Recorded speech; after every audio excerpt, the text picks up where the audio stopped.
여러분 오늘 성령 강림 주일입니다. 이렇게 만나 뵙게 돼서 반갑고 또 오늘 몇 분의 장로님들과 집사님들이 안수받고 임직 받으신 줄 아는데 하나님께서 영을 차고 넘치도록 부어주셔서 또 맡겨주신 일 충성되게 감당하시고 또 산들교회가 왕성해져서 이 땅에서 주의 사명 감당하는 복된 교회 되시기를 간절히 축원드립니다. 우리 성경에 보면 성경에 주인과 종이라는 주인과 종이 등장인물로 나오는 이야기와 비유들이 많이 있습니다. 여러분들이 아시는 대로 예수님의 비유에도 이 주인과 종의 비유가 많이 등장을 합니다. 그런데 주인과 종이 등장하는 그 스토리와 비유들의 저변에 깔려 있는, 직접적으로 얘기하지는 않지만 저변에 깔려 있는 어떤 문화라고 할까, 아니면 의식이라고 할까, 아니면 정신이라고 할까 하는 그런 것이 있습니다. 그것이 뭔가 하니 청지기라는 그러한 단어입니다. 그러니까 주인과 종의 우리가 성경의 스토리를 읽을 때마다 우리가 늘 기억해야 되는 것은 그 저변에는 청지기라는 기본 파운데이션이, 기초가 있다는 것을 갖고 이해하면 좋겠습니다. 우리나라에도 예전에 주인과 종의 제도가 있었죠. 우리가 다 아는 대로. 그러나 그런 주인과 종의 의미와는 성경에 나오는 주인과 종의 의미는 완전히 다릅니다. 우리 문화에서는 주인과 종의 관계가 가진 자에 의해서 일방적으로, 그리고 어떻게 보면 운명적으로 맺어지는 그러한 관계입니다. 주인이 종을 소유하고 있는 그러한 관계입니다. 물건입니다. 그러나 성경에 나와 있는 주인과 종의 그 저변에 깔려있는 의식과 문화는 그런 일방적인 관계가 아니고 계약적인 관계, 그리고 인격적인 관계를 그 저변에 깔고 있습니다. 그래서 우리나라 여러분 혹시 영화나 이런 데 보게 되면 주인과 종이 있어서 종이 충성을 다하다가 주인이 무슨 난리를 겪고 나서 몰락할 수 있습니다. 모든 집안이 망할 수 있고, 그럴 때에 보면 종이 그때 득세를 하고 오히려 종이 주인 노릇을 하려고 하는 그런 거를 우리가 볼 때가 있습니다. 그런데 성경에 나와 있는 이 주인과 종은 계약적이고 인격적인 관계이기 때문에 그런 관계가 아니고 종은 주인을 향해서 언제든지 절대 충성을 다짐하고 그렇게 살아가는 그런 모습입니다. 그래서 성경에 나오는 것은 종이 아무리 나중에 잘 돼도 주인에게 이렇게 저렇게 할 수 없다라는 그런 내용을 깔고 있는 것입니다. 그러면 종이 주인에게 절대 충성을 다하는 이것을 성경은 청지기 정신이라고 얘기하고 우리 가르쳐주고 있는 것입니다. 그럴 때 나타나는 현상이 뭔가 하니 주인은 자기에게 충성을 다하는, 언제든지 절대 충성을 하는 그 종을 향해서 절대 보호를 약속하고 그걸 지킨다는 겁니다. 그래서 이 성경에 보게 되면 성경이 우리에게 가르쳐주는 귀한, 직접 언급은 안 하지만 그 암시하는 바가 뭐냐면 하나님과의 우리와의 관계가 바로 똑같다는 겁니다. 이걸 영어로 Lord and Vessel이라는 단어를 사용을 하는데, 하나님이 우리를 인격적으로 계약적인 관계로, 언약적인 관계로 우리와 관계를 맺으셔요. 그래서 우리 믿는 사람들이 하나님 앞에 절대 충성하면요, 하나님께서 약속하시는 게 뭔지 아세요? 절대 보호입니다. 이것은 불변의 진리입니다. 저는 오늘 임직 받으시는 우리 집사님들, 장로님들께서 많은 것이 앞으로 기대가 되고 또 하여야 할 일들이 많을 거예요. 장로님, 집사님들 얼마나 수고 많이 하셔요. 장로님, 집사님들의 수고와 땀 때문에 교회가 세워지는 거 아닙니까? 그런데 여러 가지를 할 수 있고 해야 되고 기대되고 그러지만 임직 받으시는, 안수 받으시는 재직들이 참된 청지기의 정신과 삶을 살면요, 그런 거 하는 거 그렇게 어렵지 않습니다. 감당하실 수 있고 하나님이 성경에 보게 되면 감당하실 힘과 능력을 주신다고 약속하셨습니다. 저는 오늘 먼저 말씀을 시작하면서 참된 청지기가 되는 우리 장로님들, 집사님들 되시고 그 가족들 되시고 또 다른 여러 직분 맡으신 우리 찬양대 오늘 열정적인 찬양을 성령 강림주일이라 부르셨는데 얼마나 감사한지 몰라요. 우리 모두가 참된 청지기의 삶을 살아간다라면 주님의 나라는 왕성해질 수밖에 없는 것이 불변의 진리입니다. 그렇게 되기를 간절히 축원드립니다. 그러면 오늘 제가 같이 말씀드리고자 하는 본론으로 들어가면 그렇다면 성경적인 참된 청지기는 어떻게 되는 것인가? 그 말씀을 여러분과 오늘 본문을 통해서 같이 생각해 보기를 원합니다. 오늘 저희들 읽은 본문은 예수님의 산상수훈, 마태복음 5장, 6장, 7장에 나오는 산상수훈의 맨 앞부분에 나오는 8복의 내용 중에서 세 번째 복에 해당합니다. 온유한 자는 복이 있나니 그들이 땅을 기업으로 받을 것이며. 혹시 우리 가운데 부동산에 관심이 있거나 이 강남에 땅을 갖고 계신 분들에게는 이것이 복음으로 들릴지 모르겠습니다. 야, 땅이 생긴다더라. 예. 온유만 해주면 땅이 생긴다. 어떻게 온유하겠느냐. 이 방법을 또 배우려고 하겠죠. 그런데 우리가 오늘 본문을 좀 하나하나 생각해 보길 원하는데, 먼저 일반적으로 온유라는 단어를 우리가 들으면 우리에게 와서 닿는 느낌이 되게 이런 겁니다. 조용하고 내성적이고 소극적이고 때로는 사람이 소심하고 소신이 없고 우유부단한 그런 이렇게 좀 별로 그렇게 호감이 가지 않는 인물로 우리가 이렇게 느낌이 옵니다. 이미지가. 이런 선입관 때문에 온유한 사람 그러면 그렇게 좋게 명예스럽게 그거를 받아들이지 않고, 제가 보면 교인들 가운데 우리 자녀를 키우는 부모님들도요. 성경에 온유한 자가 복이 있다고 했는데 온유한 자가 돼서 세상을 어떻게 살아가겠느냐. 그렇죠. 좀 강하고 도전적이고 적극적이고 누구를 깔아뭉개고라도 1등을 해야 되고 좀 과감한 그런 인물, 그런 인물이 돼야 된다. 어떻게 들으면 싸나운 인물을 만들어내려고 하는 것 같아요. 근데 오늘 팔복에서 말하는 온유는 우리가 생각하는 그런 의미의 온유가 아니라는 겁니다. 그런 의미와는 아주 거리가 먼 그런 의미입니다. 그 유진 피러슨 목사님이 쓰신 성경책, 그 메시지라는 성경책이 있습니다. 여러분들 아시는 분은 아시길 텐데, 그 성경을 보면 오늘 본문의 의미가 어떤 건지 우리가 감을 잡을 수 있게 그분이 아주 잘 번역을 했습니다. 제가 한국말로 번역을 해보면 이런 내용입니다. 오늘 3절을 다음과 같이 번역을 했습니다. 만약 당신이 당신 자신에 대하여서, 즉 내가 누구이고 나의 여태까지 살아온 모든 과거 또 오늘 나의 모습을 포함해서 내 자신에 대하여서 만족을 하고 있고 자족을 한다면 당신은 복된 사람입니다.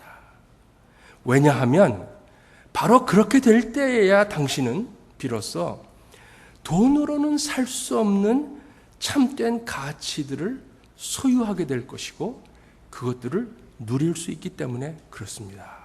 그분이 그렇게 번역을 했습니다. 즉 나의 나된 모습, 지금 나의 모습, 여러분 다 모습이 있죠? 나의 나된 모습, 비록 내가 태어날 때 나의 선택으로 태어난 건 아니에요. 또 어떻게 보면 살다 보면 인생의 역경도 많이 겪었어요. 고난도 많아요. 지금도 있어요. 한숨도 많이 나오고 아쉬움도 왜 그렇게 삶이 많아요.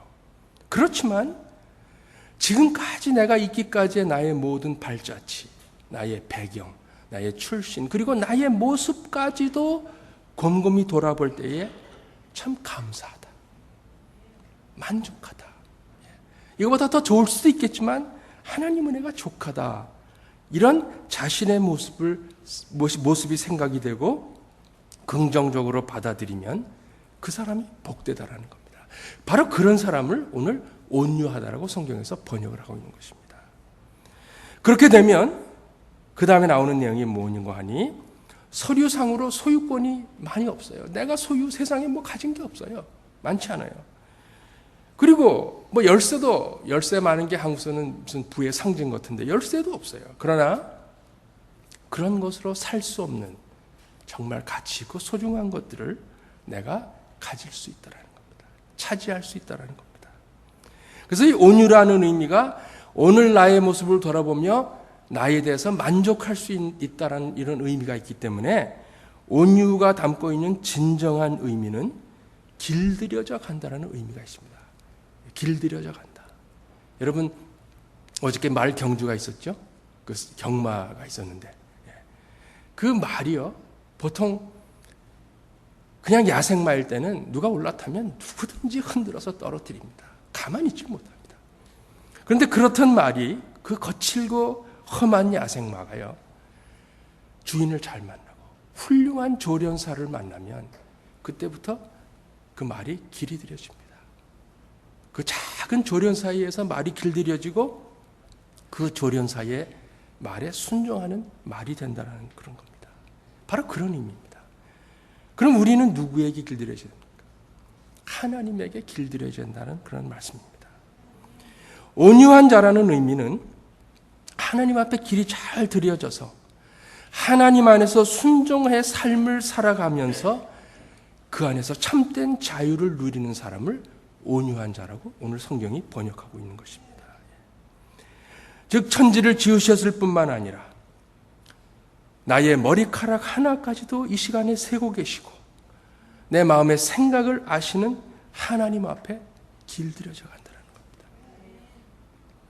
이것은 그렇기 때문에 어떤 강압적인 힘에 의해서 아니면 어떤 권위에 엄격한 규율에 굴복해서 억지로 따라가는 순종이 아니고 하나님의 사랑, 하나님의 은혜, 하나님께서 베푸시는 것을 내가 체험하고 확인하고 그 하나님의 사랑이 너무 귀하다. 그래서 내가 세상의 것을 내려놓고 그를 쫓아가면서 길들여진다는 그런 말씀의 의미가 됩니다. 그래서 온유한 사람, 하나님께 길들여진 사람은 인간이기 때문에 성을 낼 수 있습니다. 그러나 폭력을 사용하지는 않습니다. 심지어 언어적인 폭력도 사용할 수 없습니다. 누구를 만나든지 대화가 가능하고 누구를 언제든지 만날 수 있습니다. 그러나 절대 불의와 타협하지 않습니다. 어떤 이권이 내 앞에 닥쳤을 때에 그것을 과감하게 거절할 수 있는 것입니다. 내부적으로 내 실력을 쌓아가고 하나님의 은혜로 속사람이 새로워지고 강건해지지만 쉽게 먼저 나서지 않고 쉽게 남을 판단하지 않고 자제할 수 있는 그런 힘이 생깁니다. 즉 하나님 앞에서 내 자신의 본능과 충동이 제어되고 통제되고 때로는 걸러지는 여과되는 그런 과정이 생긴다는 겁니다. 반면에 오히려 나의 무지와 약함이 왜 그렇게 크게 보이고 예전엔 안 보였는데 나의 죄성과 약함과 무지가 그렇게 크게 보여서 그게 내 마음의 부담이 돼서 하나님 앞에 무릎을 꿇게 되고 그것 때문에 하나님의 위로를 경험할 수 있는 것입니다. 즉 그 삶의 겸손과 관용이 점점 자리매김을 해가고 내 체질이 변해간다는 말씀입니다. 그래서 그냥 보면 얼핏 보면 겉으로 보면 조용한 것 같고 얌전한 것 같고 소심해 보이고 유순한 것처럼 보여서 쉽게 건드릴 수 있는 것 같지만 그렇게 보일 뿐 실제로는 아주 담대한 사람이 됩니다. 하나님께 길들여진 온유한 사람은 세상에 대해서는 즉 세상의 삶의 방식에 대해서는 대단히 부자유하지만은 하나님과의 관계, 하나님의 나라 안에서는 아주 자유한 사람입니다. 그래서 그 삶을 보면 나타나는 현상이 기쁨과 감사와 찬양이 늘 충만합니다. 그게 바로 성령 충만입니다. 그래서 이 온유함은 여러분 아시는 대로 성령의 9가지 열매 중에 한 가지로 들어가 있는 것입니다. 그래서 온유한 사람은 복음으로 무장된 사람이기 때문에 세상에 위협적인 존재가 됩니다. 특히 하나님 앞에서 길들여지지 않은 사람들에게는 온유한 사람, 하나님께 길들여진 사람은 극히 부담스러운 존재가 될 것이고 우리가 그런 우리의 삶을 갖고 세상에 살아갈 때 세상은 비로소 변화가 가능합니다. 저는 오늘 이 자리에서 예배드리는 우리 모두가 온유한 사람이 되기를 간절히 소원하면서, 특별히 오늘 임직 받으시는 분들, 여러 가지 많은 것을 할 수 있지만요, 하나님 앞에 길들여져 가는 온유한 직분자들이 될 수 있기를 예수님 이름으로 간절히 축원드립니다. 그런데 오늘 말씀을 보면 그냥 온유한 사람이 복되다 그러지 않고, 그 다음에 보면 온유한 사람에게 예수님께서 주시는 약속의 보상이 있습니다. 그것이 뭔가 하니 땅을 기업으로 주시겠다라는 약속입니다. 말씀드린 대로 이것은 돈으로 환산이 가능한 부동산이라는 뜻은 절대로 아닙니다. 대신 이것은 무슨 의미가 있는 거 하니, 우리 생에 각자가 가지고 있는 생의 몫을 말하고 있습니다. 우리 삶에 하나님께서 주시고자 하신 그 정해진 복이 있습니다. 그 몫이 있다라는 겁니다. 그 삶의 몫을 그들이 받을 것이라는 약속입니다. 옛날 성경에 보게 되면 전도서에는 이것을 분복이라고 번역을 했습니다. 생의 몫입니다. 우리 각자의 생의 몫. 모든 사람에게는 하나님의 영광을 위하여 살도록 하나님께서 각자에게 주어주시고자 하는 삶의 몫이 있습니다.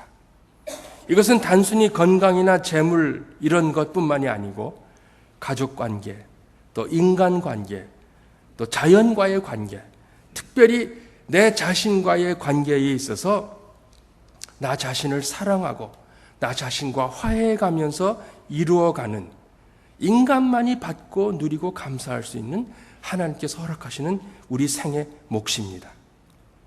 이 하나님께서 허락하시는 몫을 충만하게 사는 것이 하나님의 뜻이기 때문에 오늘 예수님은 우리에게 주시는 말씀이, 너희들이 하나님에게 길들여져 가면 하나님이 우리에게 예정하신 우리 생의 몫을 충만하게 살아갈 수 있는 것이 복이다라고 가르쳐주고 있는 것입니다. 성경에 보게 되면 이런 삶을 살았던 사람들의 이야기가 여럿이 등장합니다. 근데 성경을 조금 더 자세히 보면요, 성경에 보면 이러한 생을 살다가 생을 마감하는 그분들의 모습을 대개 다음과 같이 묘사를 하고 있습니다. 예를 들면 아무개가, 아브라함이 예를 들면 그렇습니다. 이렇게 기록이 되어 있습니다. 나이가 많고 기운이 다하여 그 열조에게로, 아니면 조상에게로, 아니면 백성에게로 돌아가니라. 여러분 창세기를 한번 보십시오. 아브라함의 스토리, 믿음의 조상. 아브라함이 그랬고 이삭이 그랬고 야곱이 그렇습니다. 나이가 많아지고 기운이 다 돼서 그의 조상에게, 열조에게로 돌아갔다는 겁니다. 그래서 오늘 본문에 보면 온유한 자가 복이 있다 그러면서 땅을 주시는데요, 땅을 그냥 받는 게 아니라 그랬습니다. 오늘 본문을 자세히 보면 땅을 기업으로 받는다 그랬습니다. 여러분, 그 기업의 의미가 뭐겠습니까? 우리가 생각하는 비즈니스가요? 내가 잘하던 회사를 물려주는 그런 기업일까요? 아닙니다.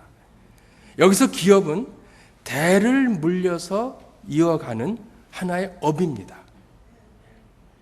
즉 다시 말해서 아브라함이 그랬고 그의 아들이 그랬고 그의 아들이 그랬다는 얘기입니다.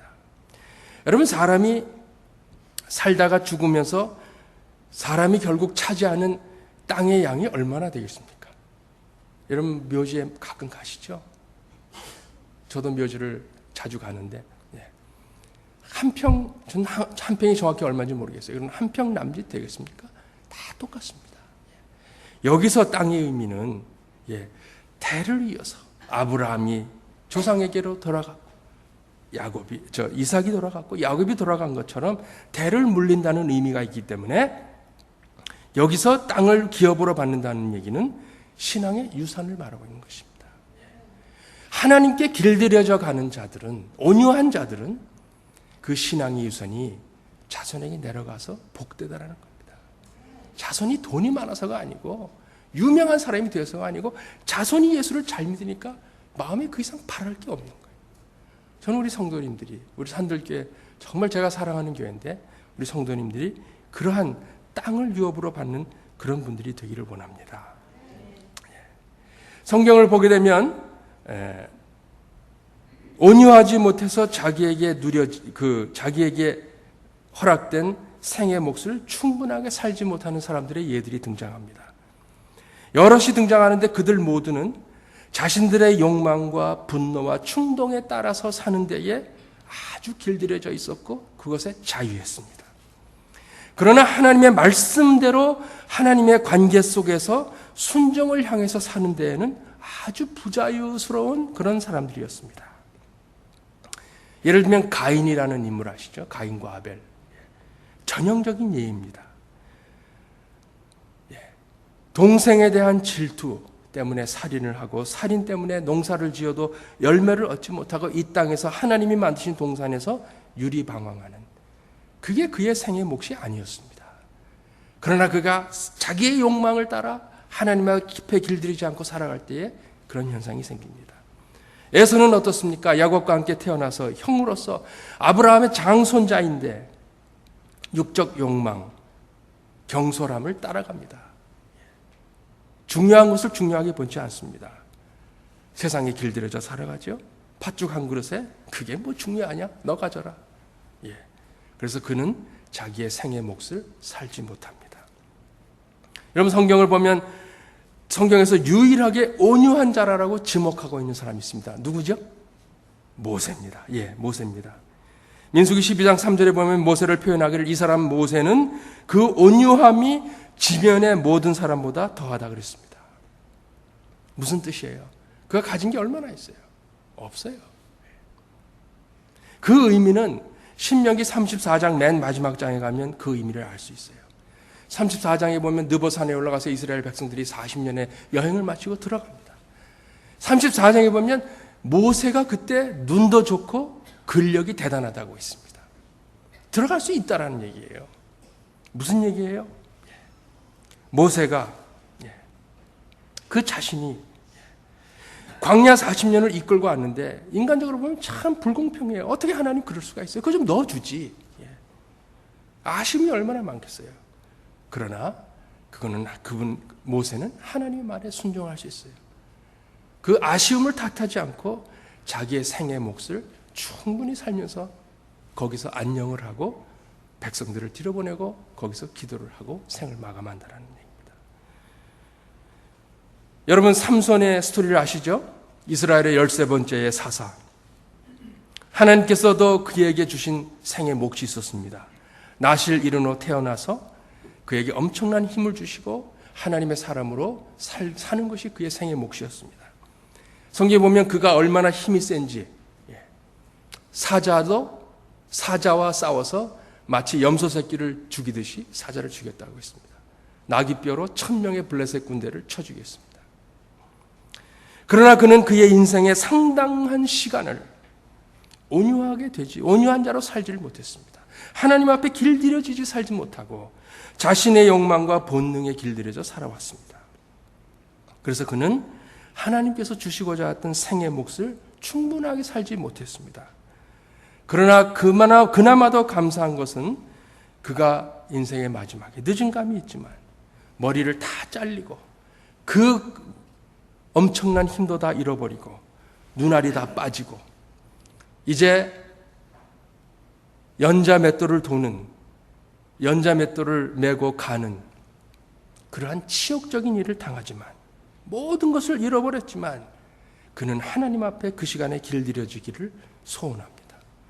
그래서 사사기 16장에 보게 되면 그가 마지막에 다곤 신전에 성전을 놓고 하나님 앞에 기도합니다. 하나님, 저에게 다시 한번 힘을 한 번만 주십시오. 내가 이 블레셋 하나님의 적군을 내가 다 무찌르겠습니다. 그래서 그가 땡겼을 때에 다곤선이 무너졌습니다. 성경은 이렇게 기록하고 있습니다. 당시의 상황을. 그때 삼손이 죽인 사람들이 삼손이 살아있을 때 죽인 사람들을 다 합한 것보다 더 많았다. 여러분, 하나님께 길들임 당하면 비록 육신적으로는 비참하게 죽지만 그 삶에 자유함, 하나님께 순종하기 때문에 누리는 자유가 있어서 하나님의 영광을 돌리고 그 생의 몫을 살아간다는 귀한 예입니다. 오늘 임직식을 저희들이 가집니다. 이게 무슨 뜻일까? 여러 가지 의미가 있어요. 저는 이렇게 임직식을 오늘 본문을 생각하면서 이런 생각을 합니다. 하나님께서 우리 직분 받으신 분들에게 향하신 생의 몫이 있습니다. 그 몫이 있는데 그 몫을 살아가는데, 충만하게 살아가는데 오늘 이 순간이 필요해서 증거로 주신 거예요. 즉 하나님의 길들임의 중요한 터닝 포인트가 되기 때문에 오늘 임직을 받는 겁니다. 임직을 받으시는 분들이 내가 임직 받았으니까 이제 열심히 하겠다, 충성하겠다, 그런 마음을 갖고 정말 하나님 앞에 길들여 가기를 소원하면서 그 삶을 맡기면 하나님께서는 우리들의 완벽한 조련사가 되셔서 지금까지 나는 어떻는지 모르지만 하나님이 이제부터 나를 길들이실 것입니다. 그렇게 되면 그때에 우리는 참된 하나님의 주시고자 하는 생의 몫을 충만하게 살 수 있는 복된 사람들이 되는 것입니다. 저는 평생을 크리스천으로 살면서 또 제가 이제 인생의 중반에 목회를 하고 또 지금도 노예에서 일을 하면서 많은 분들을 봤어요. 임직을 받으시면서 하나님 앞에 충성하는 분들 너무 많이 봤어요. 근데 그분들이 다 보면 임직을 받은 후에 그 임직을 오해하고 남용하는 것이 아니라 그 하나님 주신 직분을 자기를 향한 하나님께서 주시고자 하는 생의 몫의 한 중요한 부분으로 보고 그 삶을 하나님께 맡기고 길들이는 것을 제가 보고 어려서부터 보고 제가 자라왔습니다. 저는 오늘 임직 받으신 분들 축하해 드리면서 그런 하나님 앞에 온유한 자들이 돼서 하나님의 일 감당하고 또 자손들이 또 그 믿음의 유산을 이어받는 그런 복된 우리 믿음의 식구들 되기를 간절히 축원드립니다. 여러분들이 아시는 대로 그 한경직 목사님이 계시죠? 제가 이제 영락교회를 다녀서 어렸을 때부터 그 한 목사님이 이렇게 머리를 쓰다듬어주고 그랬던 것이 저는 그때 그게 얼마나 중요한지 몰랐는데 나중에 생각해보니까 참 큰 축복이었다 생각을 합니다. 그분이 은퇴를 하시고 오래 되시고 템플턴상 받으시고 돌아가시기 얼마 전에 어느 기자와 인터뷰하는 것을 제가 보게 됐습니다. 기자가 그 한경직 목사님에게 이렇게 묻습니다. 목사님이 참 목회에 성공하시지 않으셨습니까? 이제 템플턴상도 받고 뭐 종교의 상의 노벨상인데 그때 한 목사님이 이렇게 대답하는 걸 제가 들었습니다. 이렇게 대답하십니다. 내가 목회에 성공을 했는지 아니면 저 시골의 작은 교회에서 성실하게 섬기신 목사님이 목회에 성공을 했는지는 하나님만이 아십니다. 무슨 얘기예요? 한 목사님이 평생의 삶에 99세 돌아가실 때까지 하나님 앞에 길들임 당하기 위해서 노력해왔고 그로 인해서 하나님이 축복을 주신 건 확실한데 정말 누가 하나님 앞에 더 길들여지는지는 나는 모르겠습니다. 그런 겸손의 말씀입니다. 저는 이것이 우리 교회에도 똑같이 적용된다고 생각합니다.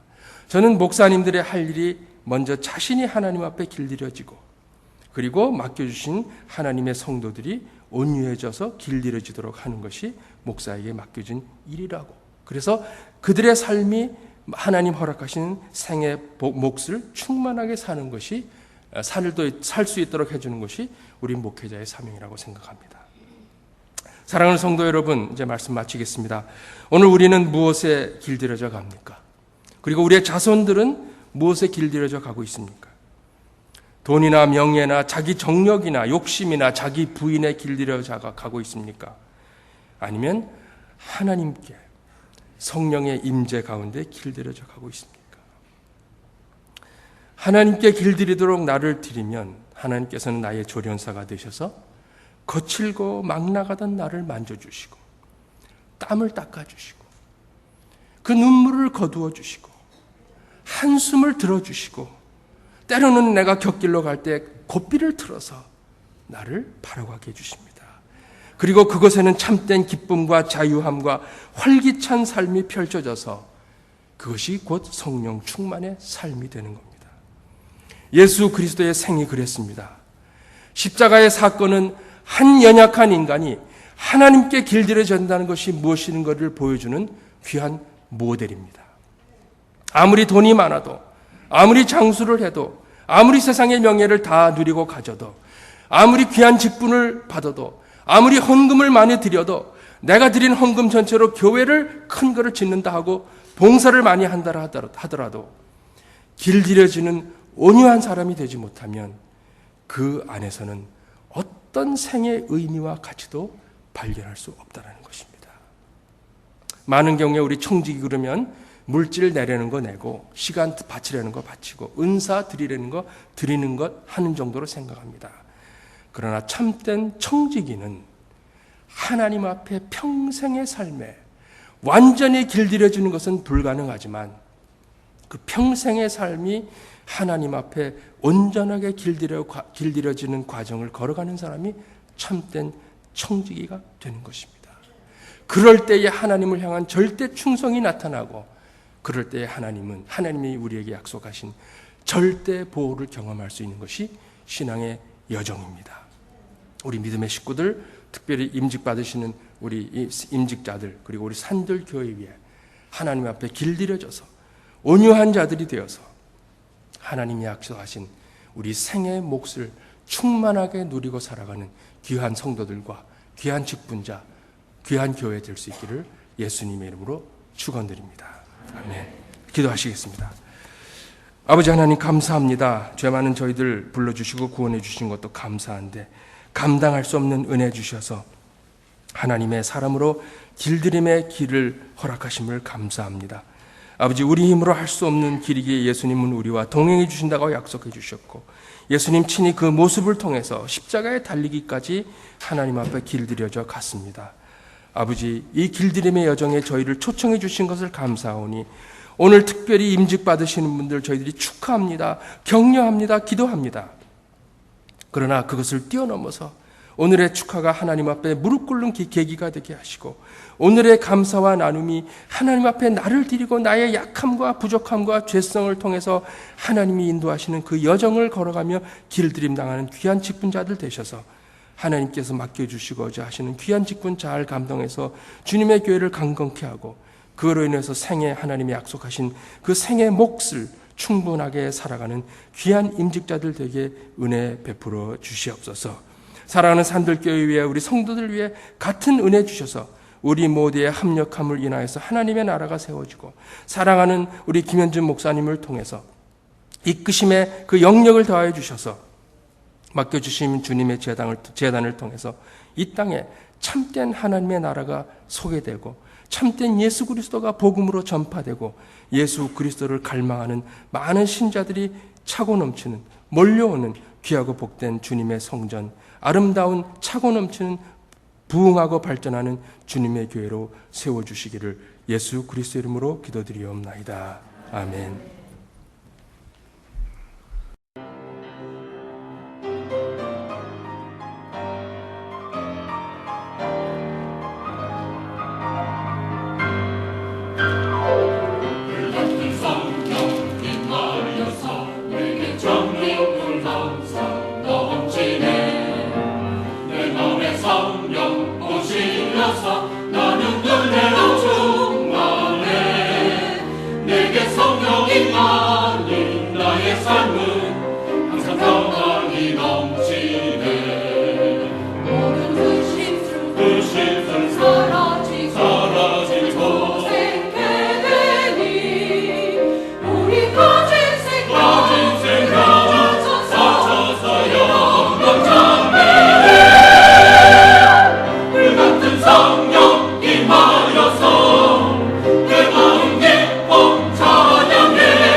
그거룩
약속